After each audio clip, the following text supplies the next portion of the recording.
ఓం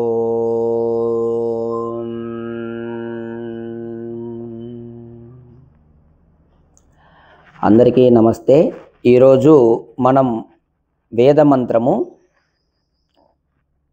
ఓం తే గేదగ్నే స్వాధ్యాయో అహా విశ్వానృచక్షసః తరంతః శ్యామ దుర్గః. ఋగ్వేద మంత్రము ప్రతి పదార్థము ఒక్కొక్క పదానికి అర్థము తెలుసుకుందాం. అగ్ని అంటే ఓ పరమాత్మ, మేము విశ్వ అహ అనగా సర్వదినములు ఎల్లప్పుడూ, ఘ నిశ్చయముగా, తే ఇత్ నీ కొరకు, స్వాధ్య మంచి కర్మలు చేయుదుము, నృచక్షసః మనుష్యులను బాగుగా గుర్తించువారము అగుదము, మరియు ఈ విధముగా దుర్గః అనగా లోతైనటువంటి ప్రసంగములు విని తరంతః తరించువారము శ్యామ అగుదుముగాక. ఇప్పుడు భావార్థం. ఓ ప్రభు, చూడండి వేదంలో అనేక చోట్ల ప్రభు అనే పదము చాలా సందర్భాల్లో వచ్చింది. ప్రభు అంటే సామర్థ్యవంతుడు అని అర్థం. పరమేశ్వరుని అంత సామర్థ్యవంతులు ఎవరు లేరు కాబట్టి ఆయనకు ప్రభు అని పేరు. అట్లా అని ఇక్కడ ప్రభు అంటేనే గవిక్కిన ఇది వీళ్ళు క్రిస్టియన్లు యేసు ప్రభు గురించి చెప్తున్నారనగా, క్రిస్టియన్లు మొత్తం వేదమును కాపీ కొట్టారు. ప్రభు అనేది వేదంలో ఉండే శబ్దం, అది దానికి చాలా ధాత్వర్థం ఉన్నది, విశిష్టమైనటువంటి అర్థాలు ఉంటాయి వేద శబ్దాలకు.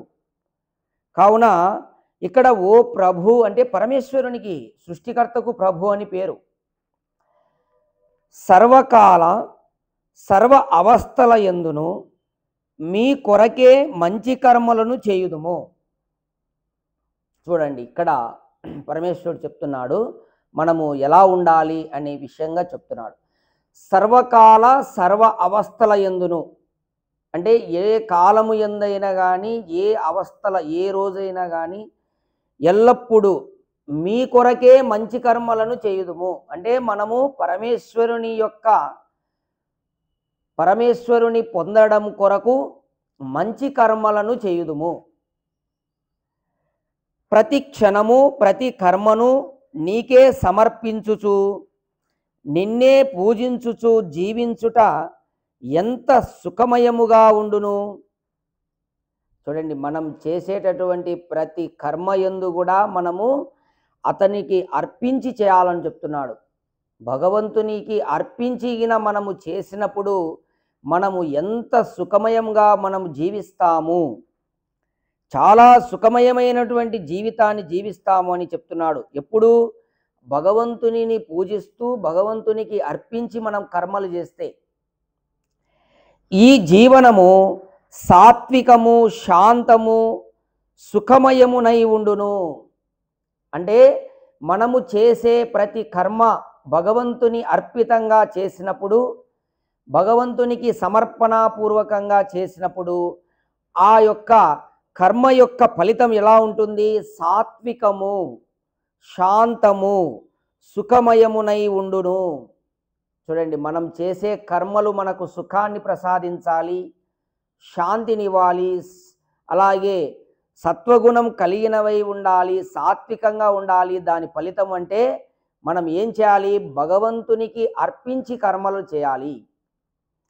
అలాగే మేము ఉచ్ఛ్వాస నిశ్వాసలు మొదలు సర్వ కార్యములు నీ కొరకే పవిత్ర భావముతో చేసినచో జ్ఞానము కూడా పవిత్రమై విశుద్ధమగును.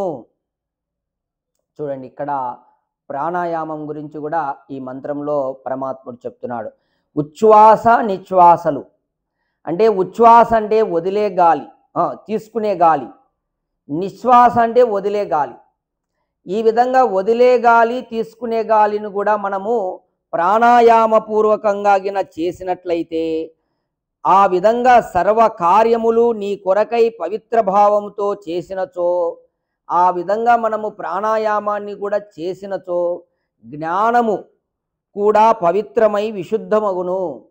జ్ఞానము కూడా విశుద్ధమైనటువంటి జ్ఞానం మనకు వస్తుంది. మన మైండ్లో ఉన్నటువంటి జ్ఞానం కూడా విశుద్ధమవుతుంది అని ఇక్కడ తెలియజేస్తున్నాడు.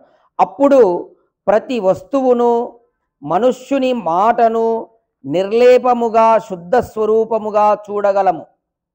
అటువంటి అప్పుడు మనము ఏదైనా సరే ఒక వస్తువును కానీ ఒక మనిషిని కానీ మనము చాలా పరిశీలన అబ్జర్వ్ అనేది బాగా చేస్తాము.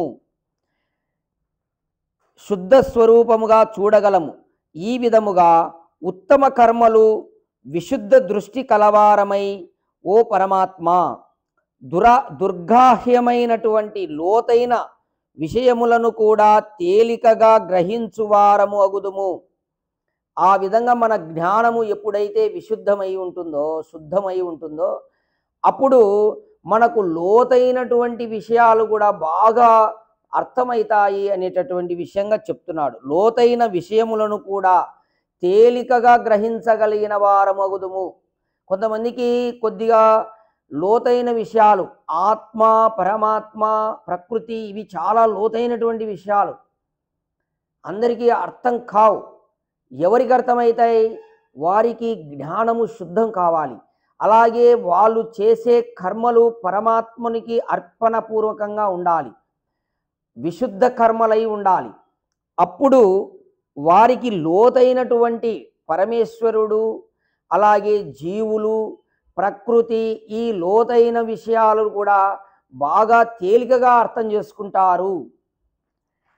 అలాగే ఓ అగ్ని, నీ దయ వలన కఠినమైన వానిని కూడా తేలికగా గ్రహించుచు కష్టములను తరింతుముగాక.